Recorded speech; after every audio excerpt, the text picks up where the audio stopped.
Hi, I'm Heather, and today on Spirits Freedom Farm we are going to talk about harvesting garlic.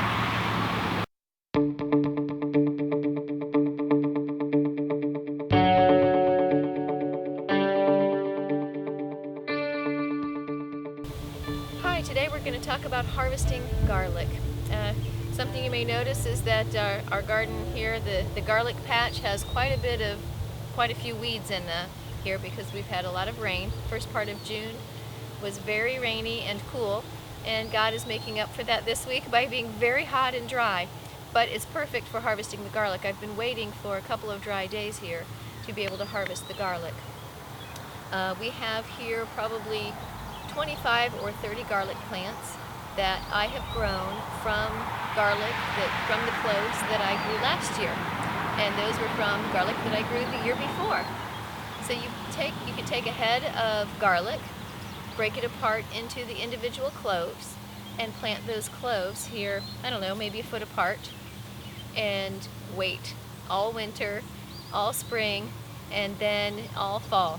And you will have garlic scapes, which we took a little picture of before. You should be able to find that on Facebook or Instagram. But now it's time to harvest the garlic. You can see the leaves are starting to yellow, so that's the perfect time.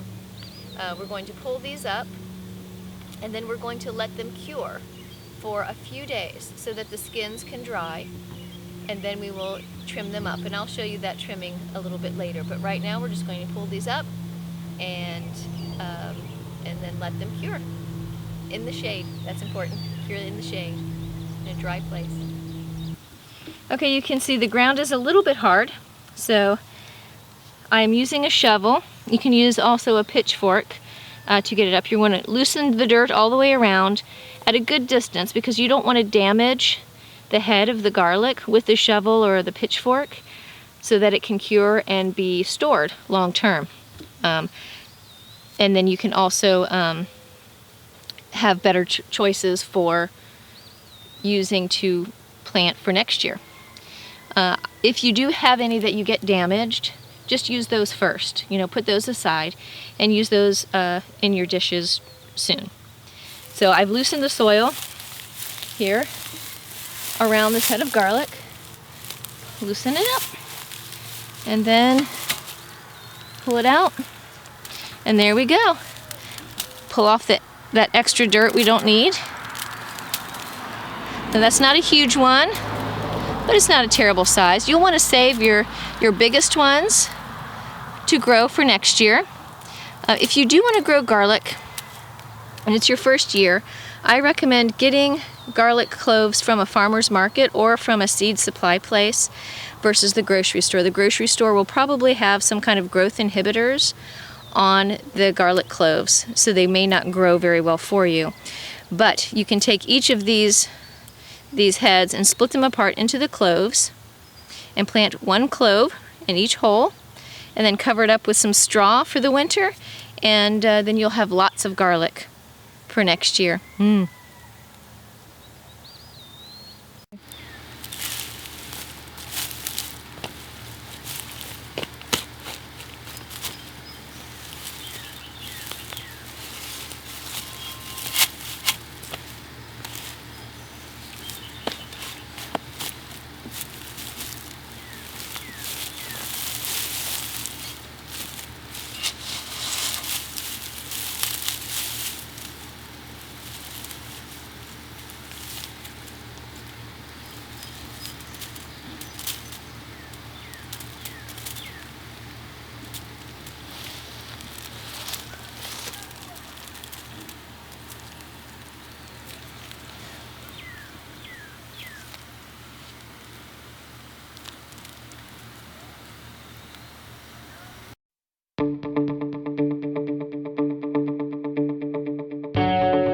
Okay, here we are. It's been a couple of weeks that our garlic has been curing.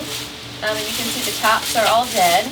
Now you can hang this up if you want outside or in a place where it's protected from dampness and the sun. You don't want to get this to get sunburned. But I put mine in a box on the porch. That way animals and don't bother it, and it has a little bit of extra protection from the sun and the rain, because we still get storms here in this time of year. So just the box adds a little bit of extra protection, but it's still breathable so that it can dry out. So now I'm going to take these garlic cloves, and these heads of garlic, excuse me, and I'm going to trim them up. So the roots I'm just going to trim off till they're, ½ inch, 1/4 inch long. And some of that extra dirt that was in them when we harvested them will come off, and you can, brush a little bit more of the dry dirt off. And then I'm going to cut, I don't know, 1/2 inch up from the head, like that. And that one's ready to go. So I'll keep doing that for all of these. And when I get to the end, I'm going to find the ones that have the largest cloves.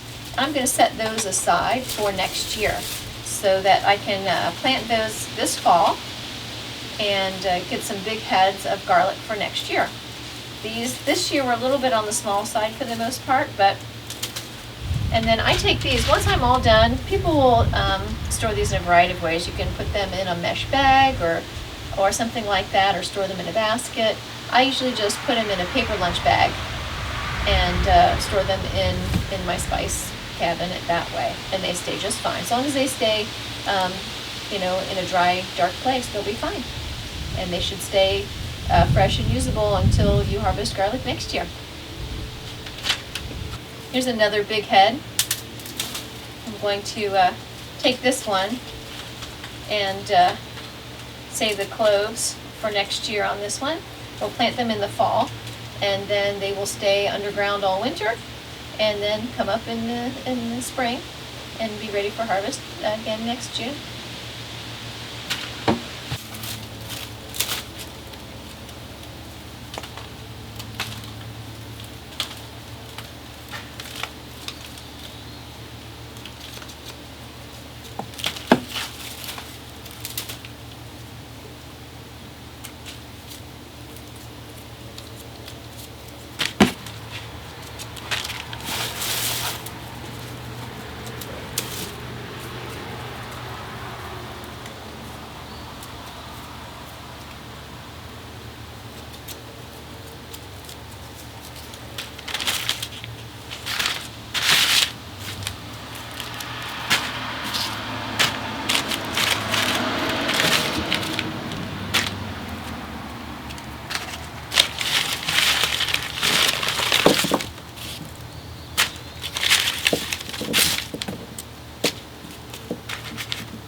Okay, so we have all of our garlic trimmed up. These are a couple that were slightly damaged when we were harvesting them, so those are going to be for immediate use. I've pulled out a few with the large cloves that will spend the winter under a bed of straw in the garden. And then we have the rest here. I think altogether we got 28 heads of garlic. And I'm hoping we'll get some more, and we save a few more heads for next year. And maybe we'll get a few more, and maybe some bigger ones.